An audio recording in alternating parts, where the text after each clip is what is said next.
Hello everyone, welcome to Southern Wreaths.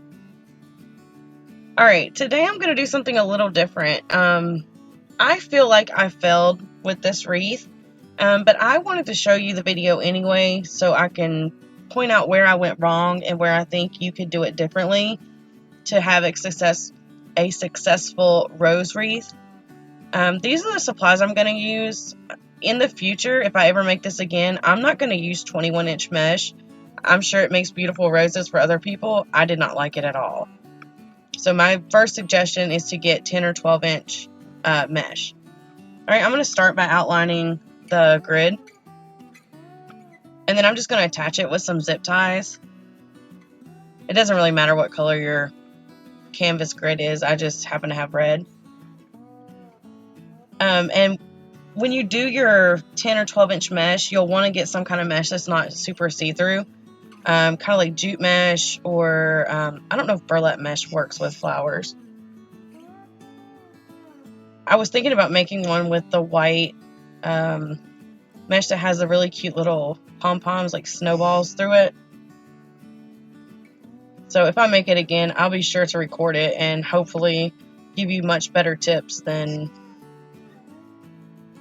my failed attempt.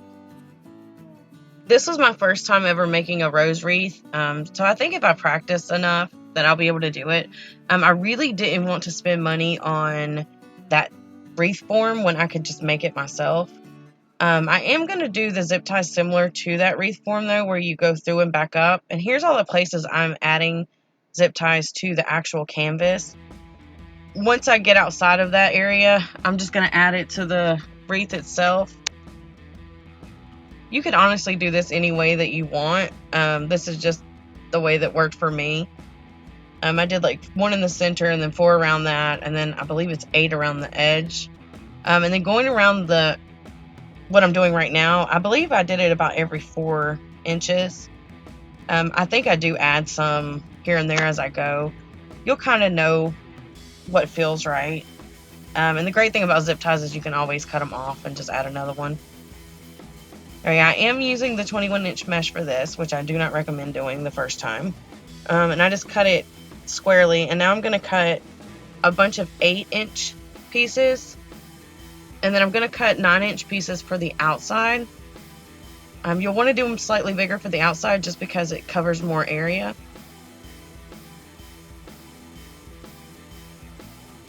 Yeah, I've made a lot of wreaths, and I have never wanted to quit making a wreath while making it until this one. Alright, to start, I'm just going to fold it in half and then make a triangle. And then you kind of have to mess with this until you get it right, because the 21-inch mesh wants to lay flat and you kind of need it to curl over. I'm sure you won't have this problem with 10 or 12-inch mesh. But once you make your triangle, you just kind of pinch it at the bottom. Probably have 2 inches, 3 inches hanging down. And I'm going to feed that tail through the middle loop. It doesn't really matter which way it faces right now, because no matter how you put it in, it's going to be facing out. I'm going to zoom in and show you the best I can. I used red on red on red, so it's hard to see. But you want to pull it through, I'd say 3 inches. And then I'm just going to tighten the center. I did try hot glue with this, and it did not work at all. I don't know if it's my hot glue. I do trim the tail away that's sticking through, so it's not in the way. But the hot glue does not work. I go back through at the end, and I add zip ties to hold it together. And when I used red, you couldn't see it at all. So I feel like the center is probably the most important part of this rose. I did not like the way I did my center. I needed it to be a little bit tighter in the middle, and it's kind of big and bulky. I do, after I'm done recording, go back and try to fix it, and I just feel like I made it even worse. So I'm not going to sell this particular wreath. I'm just going to keep it. See, I use hot glue, and it does not work. I don't know how those ladies, they must have special hot glue when they're making their wreaths and popping hot glue on there. What I should have done right here is either added a rubber band or a zip tie to hold it in place. So if you wanted to do that, that would probably be a great way to get it to stand up. I did just temporarily wrap a pipe cleaner around it just because that was the only thing within reach, just until the glue dried. But like I said, the glue doesn't hold it. But this is what it looked like after I got the center twirled. Alright, and then I'm going to continue making these. I'm not going to force you to watch me put it through every single zip tie, but each layer I will show you the first one. And again, you'll just fold it in half to make a square, and then you'll fold it from corner to corner to make a triangle, and then you just gather the sides. Alright, now I'm going to stick it facing out. So when I put my tail in, it's going to be facing to the outside of the wreath. You don't want it poked in. And again, I pull it through probably 3 inches.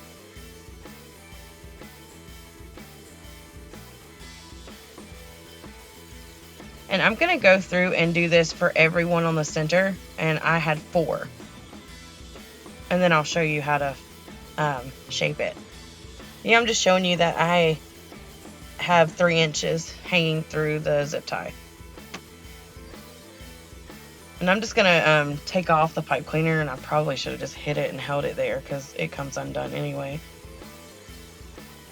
And it looks really messy, like it doesn't really make any sense right now, but it does come together. And I like to skip every other petal. So I'll do one petal, skip the next, do that petal, and then, you know, eventually all of them are done.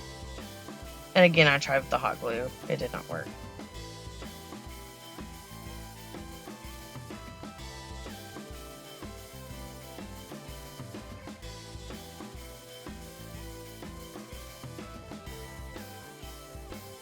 I am determined to make a pretty one though, so I think I'm going to have to get some of that white mesh and make a white rose.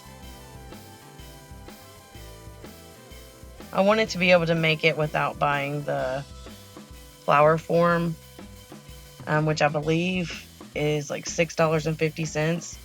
This cost me less than $2 for the frame. $1 for the, no, it was $1.25 for the actual frame because it's 12 inches. And then the canvas comes in a pack and the zip ties come in a pack, so.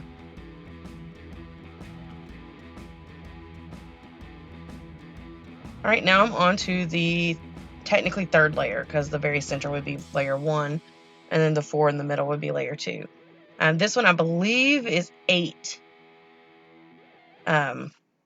bundles, and it looks really funny at first. But then you just kind of shape it, and it does come together and looks, you know, halfway decent for the most part. It looks good from afar.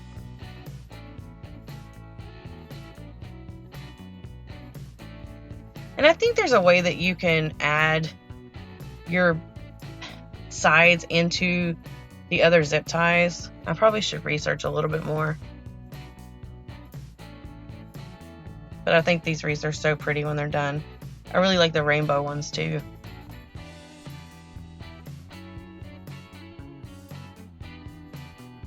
It was something different. Alright, now I'm on to the zip ties that are connected to the canvas and the bar. I'm kind of coming in at an angle, and that might have something to do with the way it turned out too. But I just went around and did that, and then I did the 3rd bar around. So I'll have some on the very middle, and then I skipped a bar and did the next one. Alright, now for the outside ones, I am taking more zip ties, and I'm pulling the one side of the petal and connecting it to the bar. And then as I go around, eventually all of them will be connected.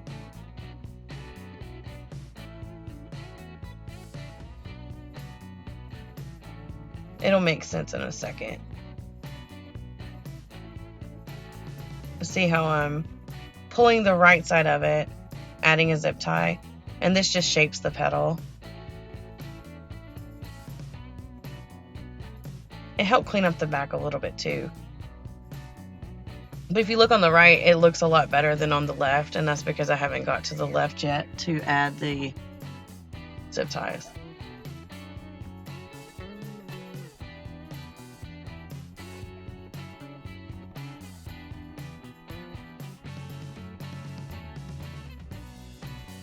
Yep, this was a time-consuming project.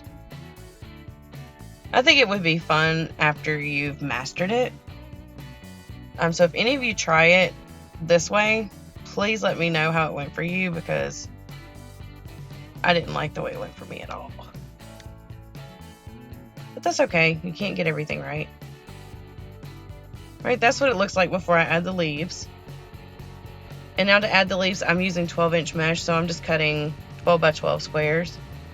And I do 3 of them.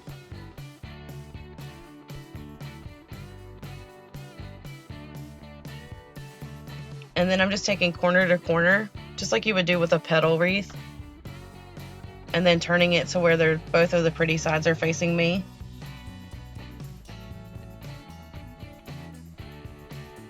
And I'm feeding the zip tie through it. I'm not sure why. Normally I would go around. I don't know why I went through it, but it works out. And then I'm going to pull it as tightly as I can get it. And then to attach it, when I bring the zip tie around, it's going through one side of the bar and the other, so it's connected to the bar. And then I'm just going to pull it as tightly as I can.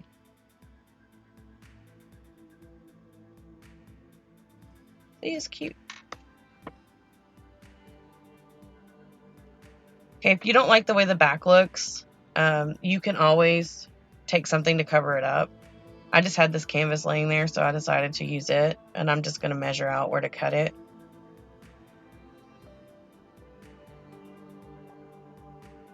And then I'm just going to attach it with zip ties. It doesn't cover it perfectly, but if you take and move the zip ties down so they're not poking out, you'll have a nice smooth back. I do use a lot of zip ties in this wreath.